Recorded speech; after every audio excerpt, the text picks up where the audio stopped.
Hi everyone, hope you're having a wonderful day.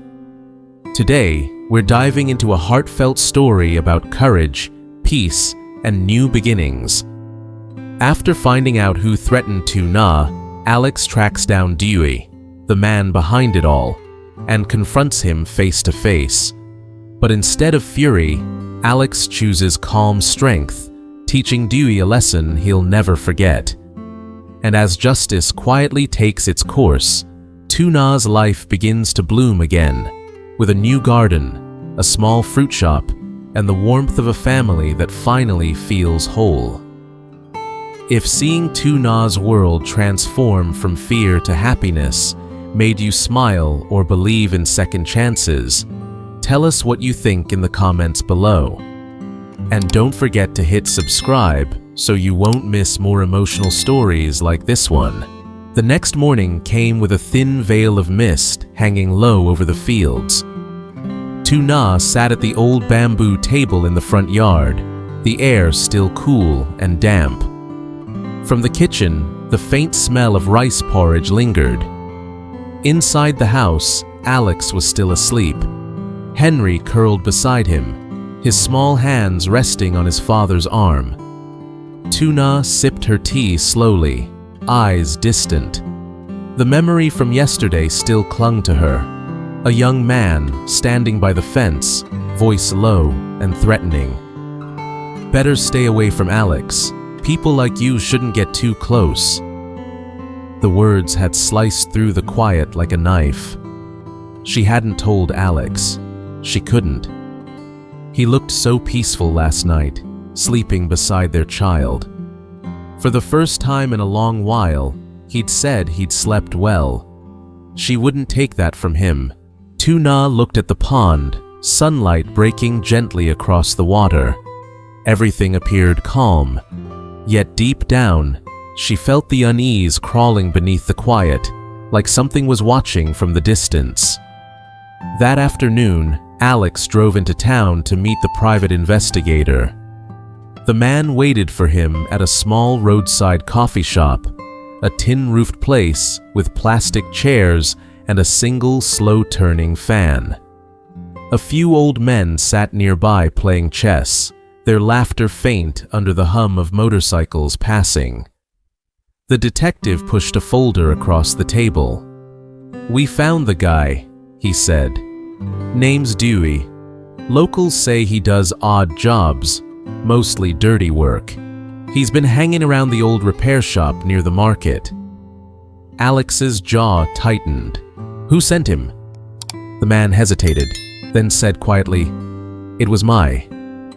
For a second, everything around Alex blurred.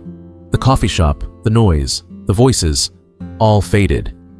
Only that name remained. Mai. He looked out the window toward the street, voice flat. "So she's gone that far." The detective nodded. He was told to frighten Lytuna, nothing more. But men like him, they don't stop unless someone makes them. Alex stood up, slid a few bills onto the table. "Tell me where to find him." The place wasn't far, a run-down corner behind the old bus stop. Rusted signs leaned against the walls, and broken chairs sat scattered around. A few men lounged there, smoking and drinking rice wine from chipped cups.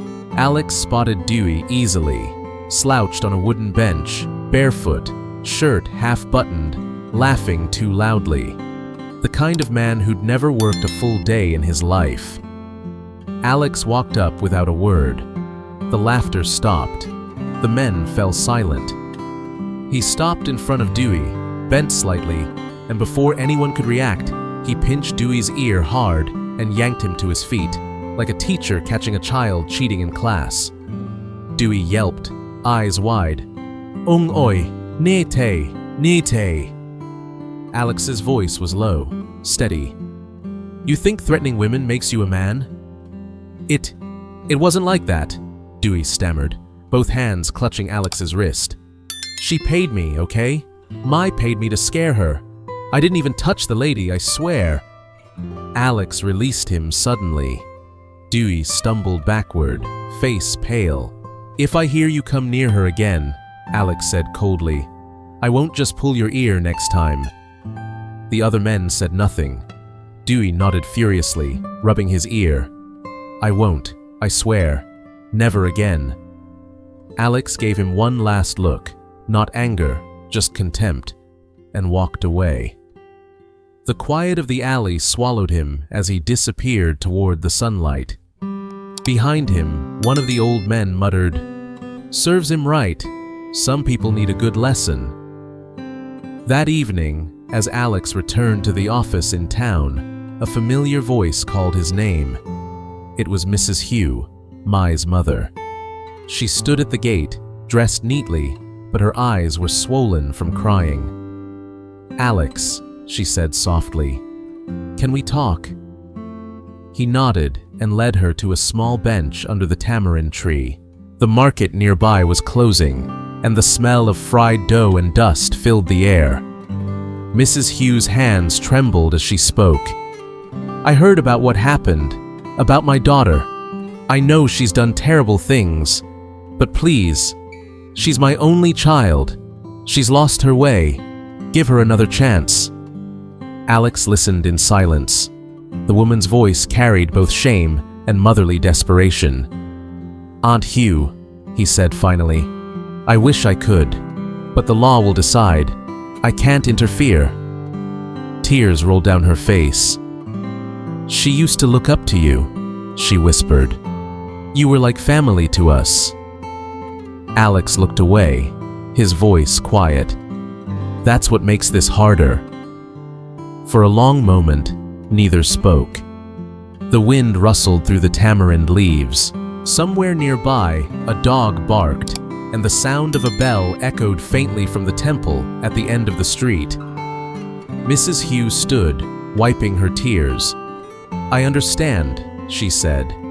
"But please, don't hate her.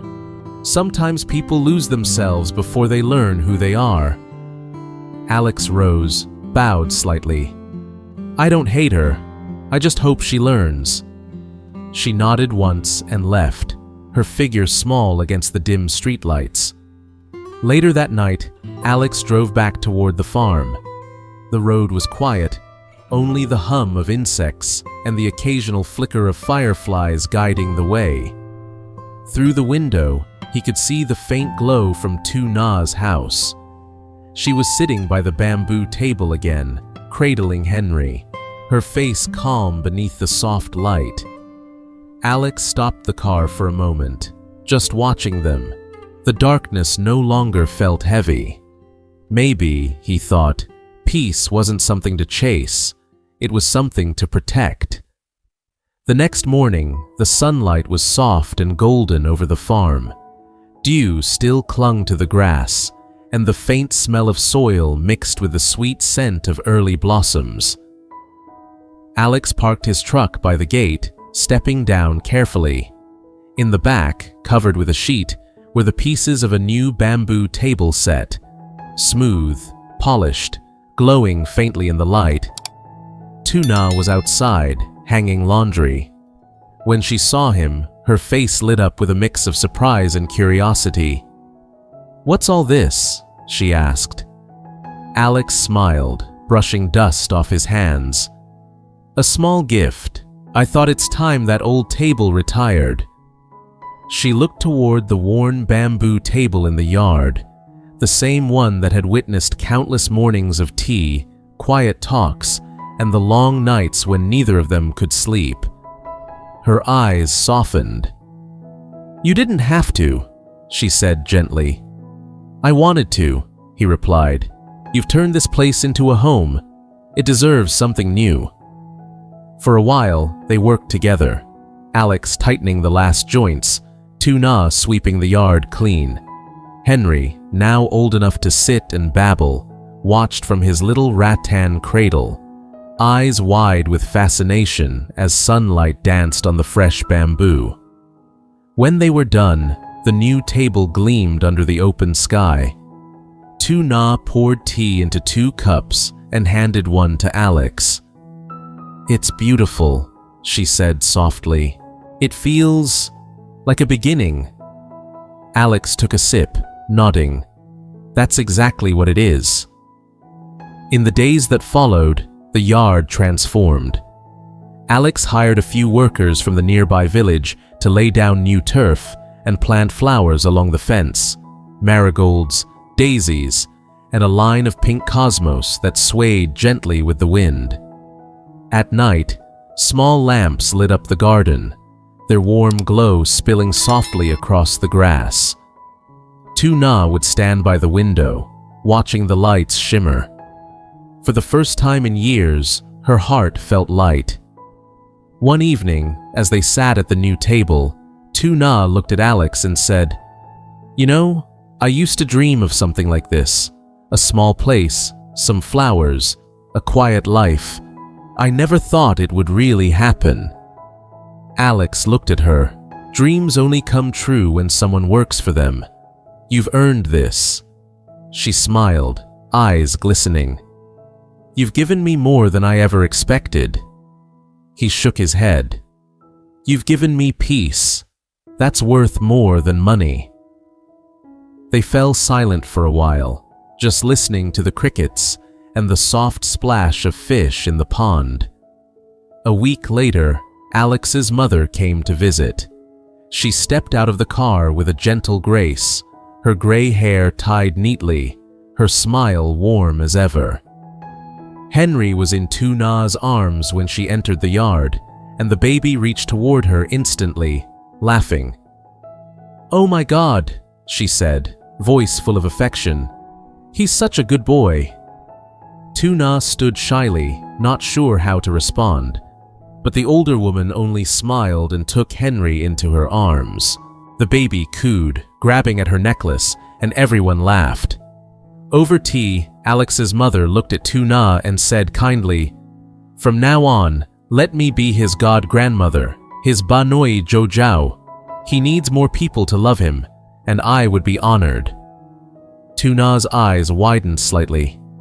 I don't know what to say." "Say yes," Alex said softly. Tears welled in Lytuna's eyes as she nodded. "Yes, thank you back." The older woman reached out and squeezed her hand gently. "No need to thank me, dear. Family isn't just about blood, it's about care." For a moment, all three sat together quietly, a new kind of family, formed not by fate, but by choice. A few days later, Alex took Lytuna to the small shop by the main street of town. The space was simple, whitewashed walls, wooden shelves, a green sign that read, "Fresh Orchard." Lytuna's heart fluttered as she stepped inside. "What is this?" she asked. Alex smiled. "Your new beginning, a fruit shop. I'll supply the produce, you manage it. You've always loved this work. Why not make it yours?" Lytuna turned in a slow circle, her hands brushing the clean counters, eyes shining with disbelief. "I can't believe it." "Believe it," Alex said. "It's yours." Her voice trembled. "You really mean that?" He nodded. "I trust you." Lytuna pressed a hand to her chest, trying to steady her breath. "Thank you, Alex. I won't let you down." Alex looked at her for a long moment. "You never have." The grand opening came on a bright morning. Villagers stopped by to look, to smile, to wish her luck. The first basket sold within an hour, fresh pomelos, golden and fragrant, from the same orchards where everything had begun. When the last customer left, Lytuna stood at the doorway, sunlight warming her face. Henry was with Alex's mother, napping in the shade. From across the street, Alex waved. She waved back, smiling, not the nervous smile of someone uncertain, but the quiet joy of someone who had found her place. The town buzzed softly around her, the clatter of bicycles, the chatter of people, the smell of fried tofu drifting from a food stall nearby. It was all so ordinary, yet to her, it felt extraordinary. She looked up at the blue sky, whispered under her breath, "Finally." It's peace. Behind her, the sign Fresh Orchard swung gently in the breeze, the sound mingling with the laughter of a child somewhere nearby. And for the first time in a long while, life didn't feel like starting over. It simply felt right. After uncovering the man who threatened Lytuna, Alex takes matters into his own hands. He finds Dewey in a shabby roadside spot and confronts him, not with violence, but with the calm authority of someone who's done being afraid. Dewey backs down, promising to never come near Lytuna again. Meanwhile, Alex's mother steps forward with compassion, offering to become Henry's god-grandmother, sealing a new sense of family and belonging. With Alex's help, Lytuna opens a small fruit shop and watches her once quiet life blossom into something she never dared to dream of. Peaceful, stable, and full of love. What began as fear turns into renewal, as forgiveness and courage quietly reshape every life touched by the storm.